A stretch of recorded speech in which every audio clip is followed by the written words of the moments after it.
역사하실 줄 믿습니다. 오늘은 믿음으로 인한 축복이라는 제목으로 말씀을 전하려고 합니다. 오늘 본문은 그리스도인들이 예수님을 믿음으로 말미암아 누리게 되는 여러 가지 복에 관해서 자세하게 언급이 되어 있는데요. 예수님을 믿어서 받는 복 중에 제일 큰 복이 무엇인가? 이렇게 이야기하면 한마디로 구원을 얻는다. 믿음으로 구원을 얻는다. 예수님을 믿음으로 구원을 받는다는 것이 가장 큰 복이다. 구원이 무엇인가? 이렇게 이야기하면 구원은 한마디로 사람이 태어나서 살다가 다 죽는데 죽고 나서 그때 끝이 아니라 그때부터 시작되는 영원한 삶에 대한 구원입니다. 그래서 지옥 갈 사람이 천국 가는 것, 이것이 무엇인가? 이것이 바로 예수님을 믿어서 받는 축복 가운데 제일 큰 복이다, 이렇게 말할 수 있습니다. 우리는 이 사실을 믿고 또 이 사실 때문에 우리가 천국 백성이 되었고 구원받았는데, 그럼 남은 인생을 그럼 어떻게 살 것인가? 나만 구원받아서 살 것이 아니라 다른 사람에게 이 사실을 전하면서 살아야 할 의무가 있습니다. 왜냐하면 구원받은 은혜에 감사하면서 사는 가장 분명하고 확실한 길이 구원의 이 복된 소식을 다른 사람에게 전하는 것이다. 지난 주간에 무주 리조트에서 우리 교단에서 하는 전국 어린이 영성 캠프가 있었습니다. 그래서 아이들하고 교사가 1000명이 좀 넘게 왔어요.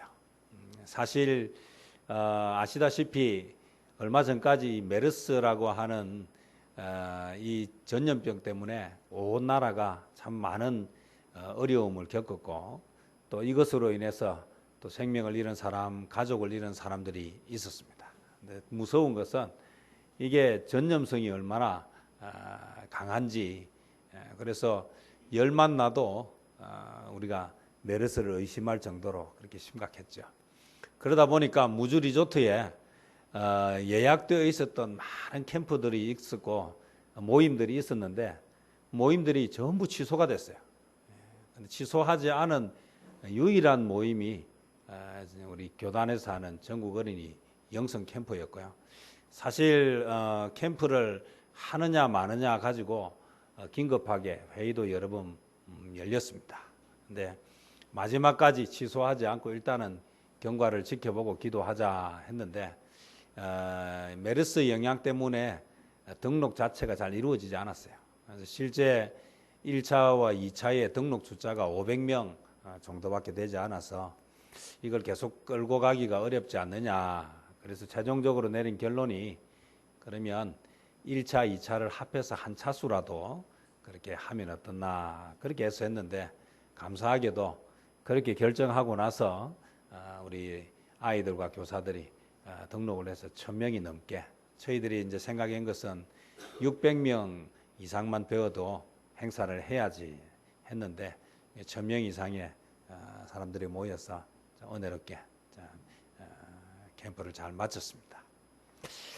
오늘 우리가 믿음으로 인한 축복의 구원이 가장 큰 선물이고 축복인데, 이 구원을 다른 사람에게 전해야 하는데 가장 중요한 것은 다른 사람들에게 전하는 그 일이 우리에게 있어서 반드시 있어야 하는 일이면서 이것을 우리가 또 반드시 해야 하는 우리의 사명입니다. 그런데 우리가 늘 이야기하지만 지금 우리 한국 교회가 생각보다 우리가 기대했던 것과는 다르게 많은 어려운 상황에 놓여 있고, 실제 아이들도 교회를 그렇게 잘 나오지 못하는 상황이 되었어요. 원인을 찾아보면 여러 가지가 있겠지만, 그래서 지금 캠프를 하는 단체들도 이전에 하던 캠프 횟수를 줄이고 또 규모도 줄이고 이런 상황이에요. 사실 캠프 중간에 우리나라의 아주 대표적인 캠프를 하는 곳을 다녀왔어요. 왜냐하면 우리가 하면서 좀 배울 점은 없는가, 또 어떤 부분은 우리가 또 좋은 것은 가지고 오고 또 접목할 부분들이 있으면 좋겠다. 그래서 바쁜 중에도 잠시 시간을 내어서 이 담당자들하고 제가 캠프장을 다녀왔습니다. 무주에서 가까웠기 때문에 뭐 부산이나 경남에서 가기는 거리가 멀지만 그래 아주 대표적인 캠프였는데, 한때 그 캠프가 많이 모일 때는 한 차수에 8,000명까지 했던 캠프예요. 보통은 뭐 2,000명, 3,000명씩 모이던 캠프인데 제가 가서 보니까 300 교사들까지 해서 300 몇십 명이 모여서 가장 많이 모이는 기간에 그렇게 지금 캠프가 진행되고 있더라고요. 그걸 보면서 지금 우리나라의 주일학교가 지금 어느 시기까지 와 있는가.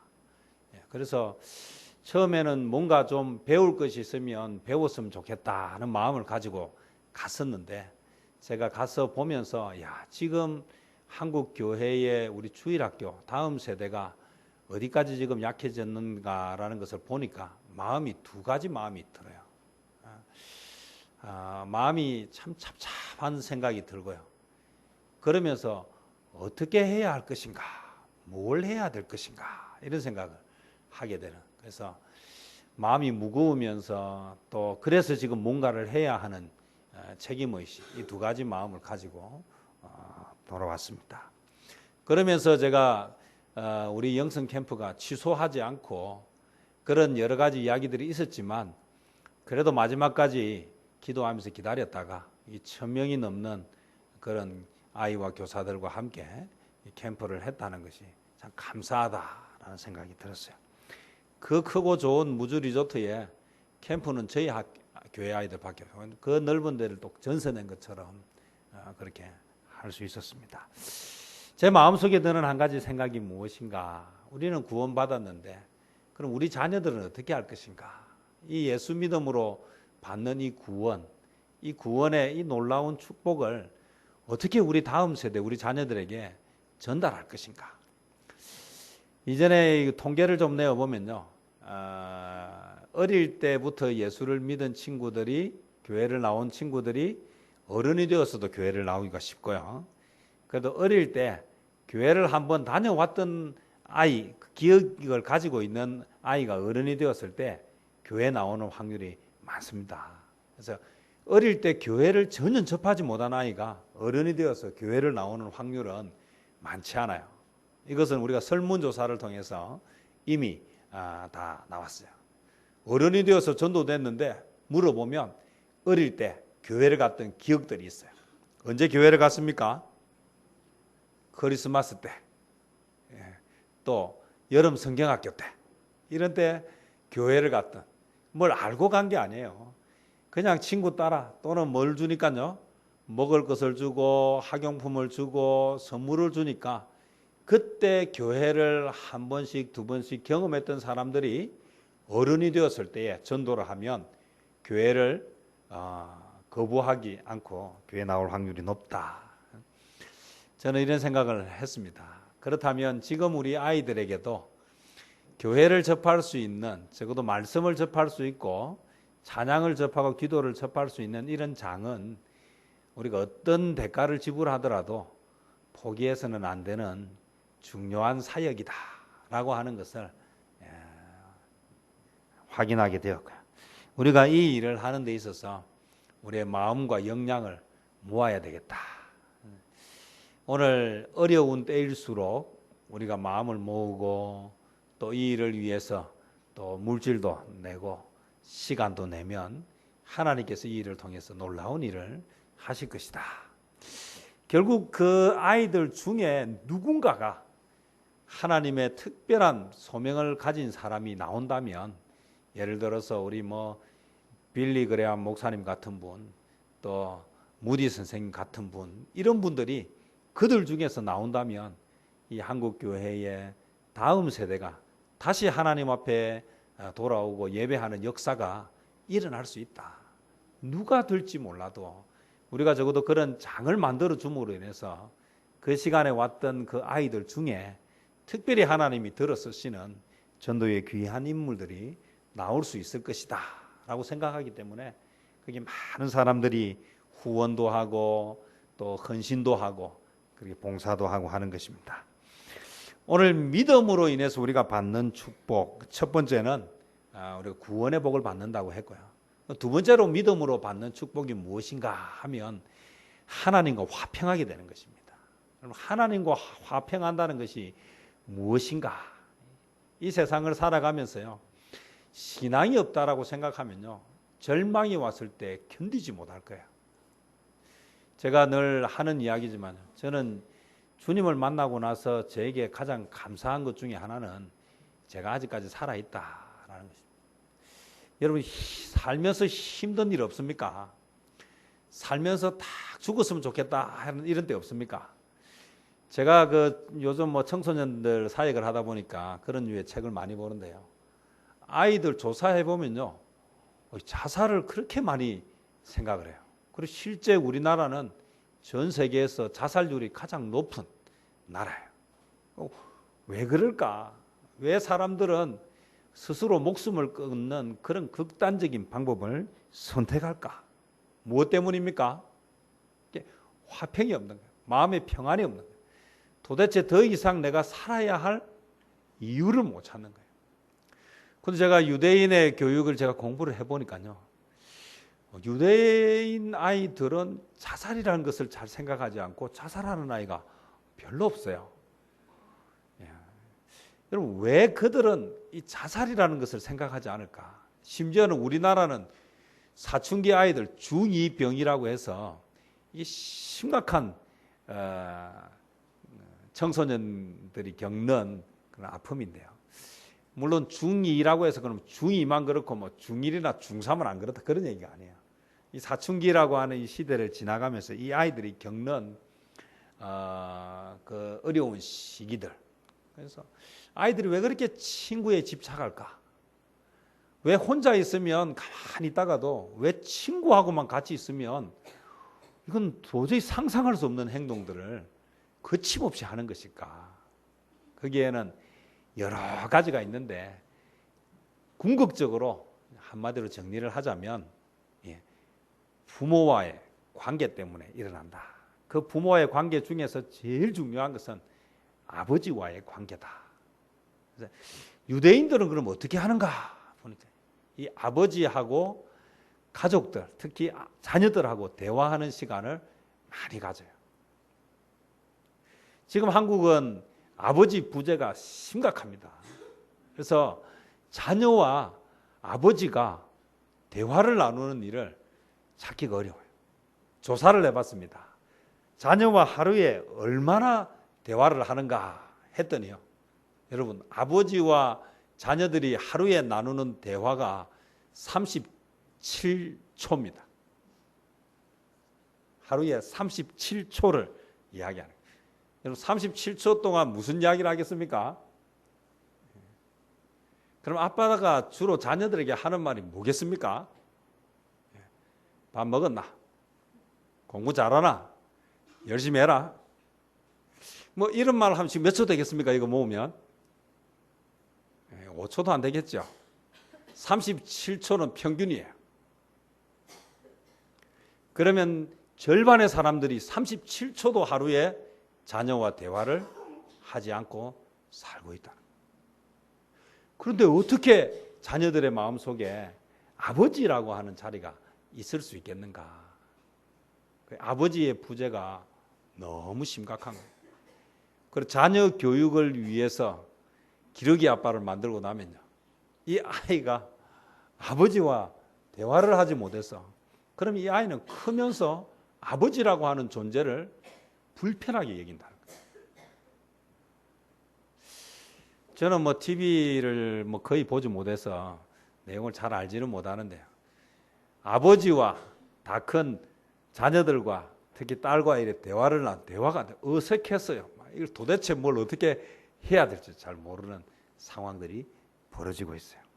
만약에 아빠와 딸이 다 오손도손하게 대화를 나누고 있다, 이 가정은 천연기념물 같은 가정이 되어버렸어요.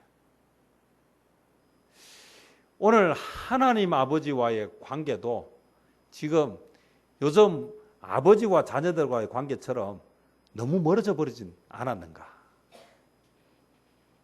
여러분, 하루의 기도는 얼마쯤 하십니까? 혹시 37초보다 짧은 것은 아닙니까? 여러분, 밥 먹을 때 기도 10초 하면 짧습니까? 깁니까?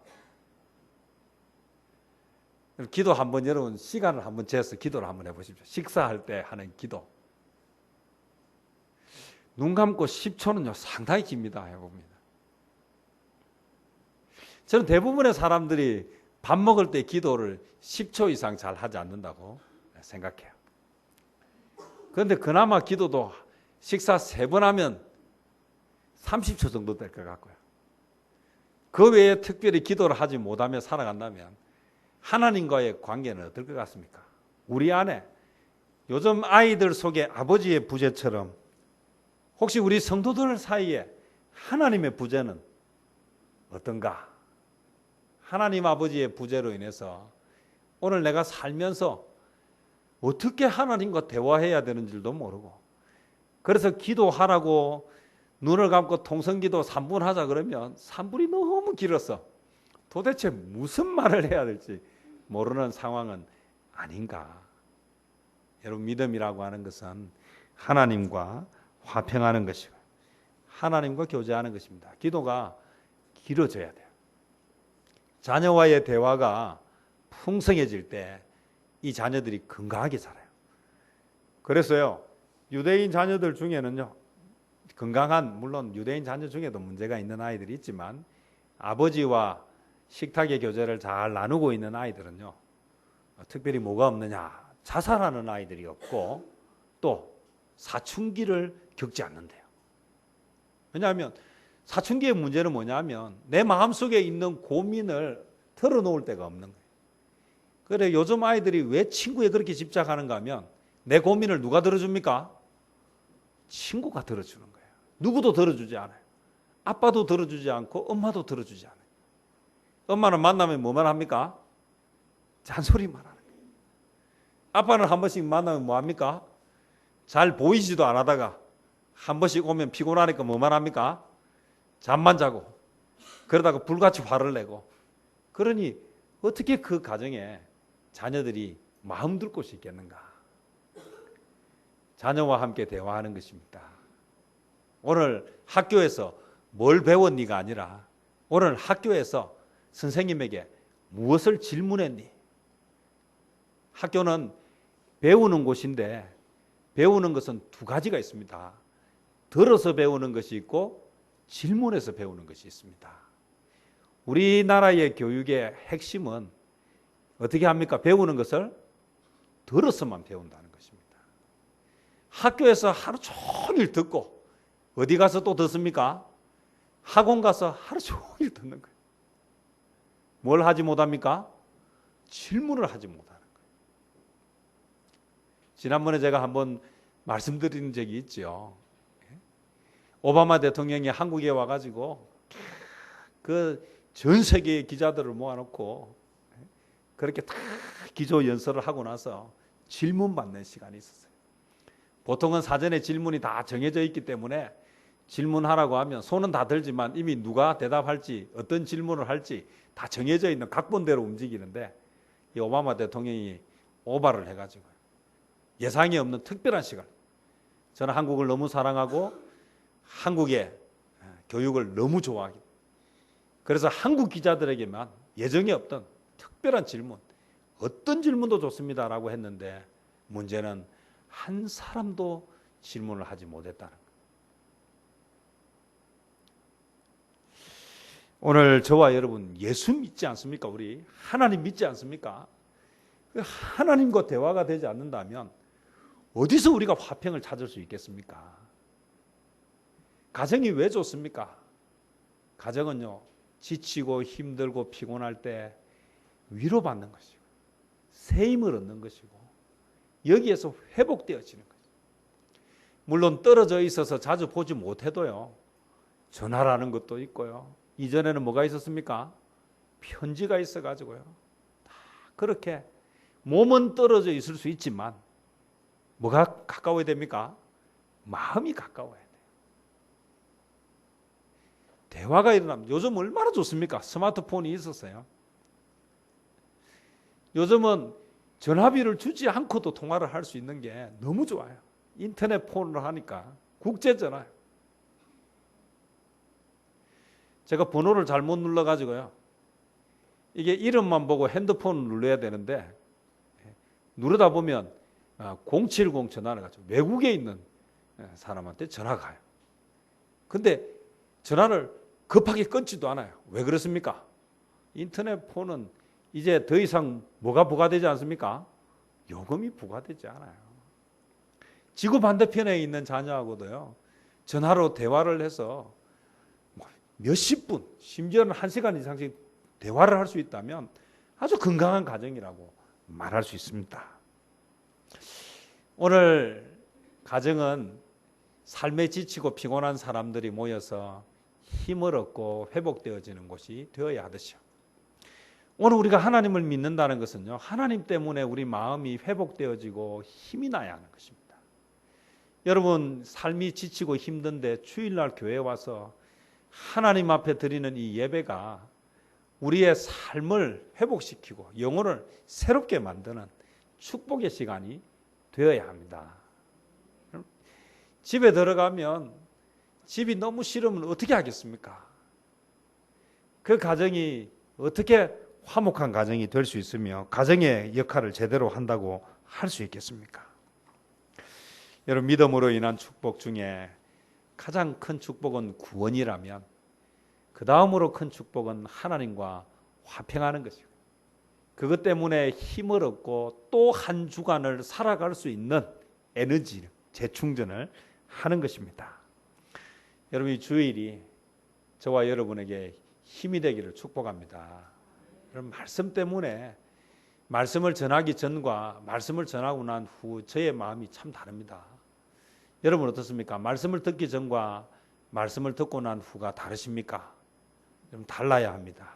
그래야 마음에 힘을 얻고 그래야 이 세상에서 영적 전쟁을 할 수 있는 것입니다. 지친 영혼들이 와서 삶에 힘든 영혼들이 와서 하나님의 말씀으로 새 힘을 얻고 회복되어지는 이 은혜가 바로 믿음으로 인한 두 번째 축복입니다.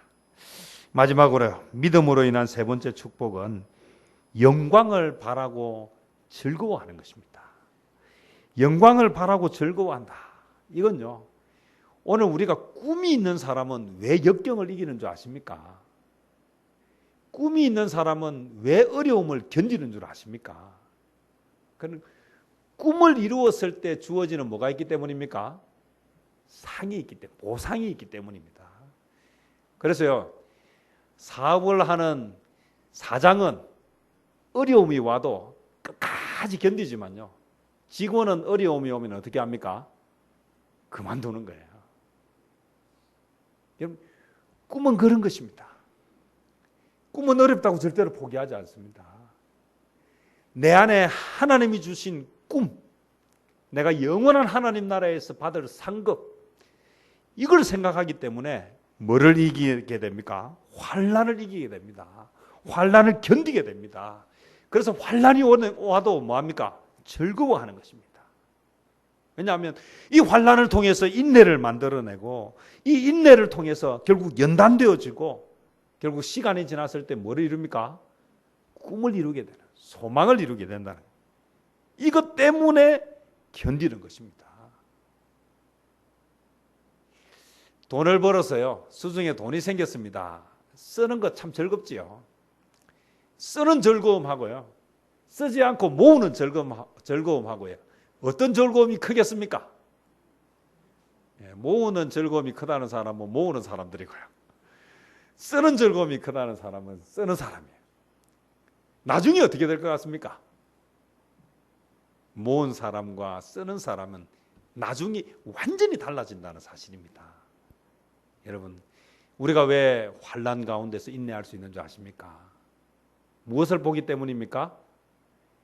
나중에 받을 그 영광스러운 상급을 바라보기 때문입니다. 여러분, 어렵고 힘들더라도 믿음을 포기하지 마십시오. 믿음을 붙잡고 나아가시기를 축복합니다. 이 믿음이 저와 여러분을 새롭게 시작하게 할 것입니다. 예수님을 믿음으로 인해서 받는 축복, 구원의 축복, 그리고 예수님 때문에 지치고 힘들 때마다 견딜 수 없어서 주님 앞에 나와서 울면서 기도하기 시작했는데, 기도하다 보면 뭐가 생깁니까?